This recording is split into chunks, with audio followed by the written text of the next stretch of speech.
de encuentra razones de esa búsqueda por felicidad. Esta es la primera lección de entender la razón por la cual muchas personas viven a una vida de compromiso musical. Después de todo, muchos hombres y mujeres parecen incapaces de sobreponerse a los obstáculos que les impiden alcanzar el éxito y terminan viviendo vidas apenas tolerables. El maestro también se para que el joven pudiera entender esta importante lección, decía la imposible que sucede cuando permitimos que la mediocridad gobierna nuestra vida.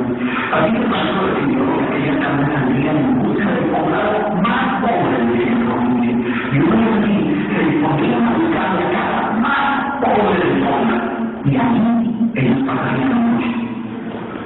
Entonces, los hombres llegaron a los afueras del pueblo, y allí, en la parte más alejada de un pequeño caserío, el joven se detuvo en la casa más pobre y luminosa que había visto hasta entonces. Aquella casita de renombrable, sin duda alguna, pertenecía a la familia más pobre de aquel vecindario. Sus paredes sostenían el milagro que amenazaba por el medio año en cualquier momento, y el cruzadamente dejaban entrar el mundo por todas partes. La basura de los desperdicios se acumulaba por todos los lados, dándole un aspecto aún más decaído del lugar. Y lo más increíble era que en una cancha de la tierra 10 metros cuadrados tenían 8 personas. Sus miradas tristes y sus cabezas bajas, y sus ropas sucias y viejas eran señales de la boleta, no solo se había apoderado de sus cuerpos, sino que también habían encontrado al menos en su interior. Sin embargo, en medio de este estado de penuria y pobreza total, la familia contaba con una condición que sorprendente bajo tales circunstancias.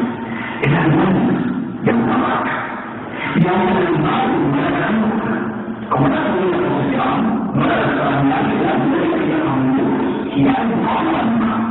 Había que darle una vaca, asumir que la vaca tenía suficiente agua, había que darle la vaca, eso era lo que tenía la vaca, en fin, la vaca estaba en un papel de gran componente en la vida diaria de aquella familia, a pesar que la escasa leche que producía las mismas penas era suficientemente para sobrevivir.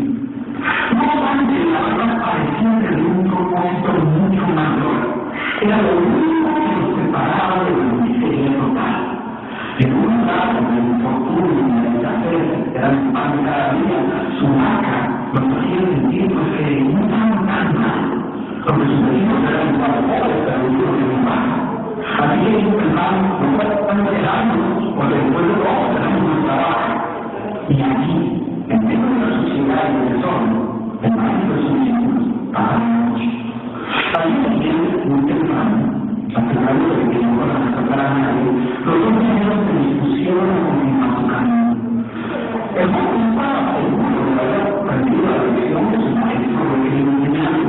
Sin embargo, antes de emprender la marcha, el anciano maestro le dijo a mi mamá: es hora de que aprenda la lección que venimos a aprender. Después de todo, lo único que el joven había visto durante su estancia eran los resultados de una vida de compromiso y seguridad.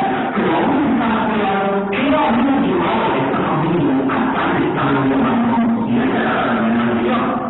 Ella nunca hacía la localización en dirección al lugar donde se encontraba dado más de 50 minutos de distancia de la casa, y allí, ante la incrédula mirada del joven, y sin que se pudiera absolutamente nada para evitarlo, el anciano sacó una daga que llevaba en su bolsa, y con un rápido y certero movimiento proporcionó al animal un medio mortal que ocasionó que se derrumbara instantáneamente y sin hacer más ruido. El joven no se quedó que acababa de ocurrir. ¿Pero qué ha hecho, maestro? ¿Qué tiene que no intenta que para aprender la requiere de dejar a una familia y a un local? ¿Cómo va a poder matar a esta pobre vaca que era un niño profesional? ¿Qué va a suceder con mi niño ahora? Sin instante de la preocupación y la angustia de su joven discípulo, y sin hacer caso de sus interrogantes, el anciano se dispuso a continuar su marcha dejando atrás la macabra escena. El estudiante no podía dejar de pensar que sus acciones habían condenado a una pequeña familia. ¿Qué pasó con el gobierno de haber perdido su única posición, su única fuente de sustento? La historia cuenta que un año más tarde, el maestro llamó a los discípulos y les sugirió retornar nuevamente a ver qué había ocurrido con la familia. La sola mención del episodio es suficiente para despertar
El hombre, ignorante que el joven su maestro había sido los responsables con una persona, lo que invitó nuevamente a su casa y le contó cómo confidencialmente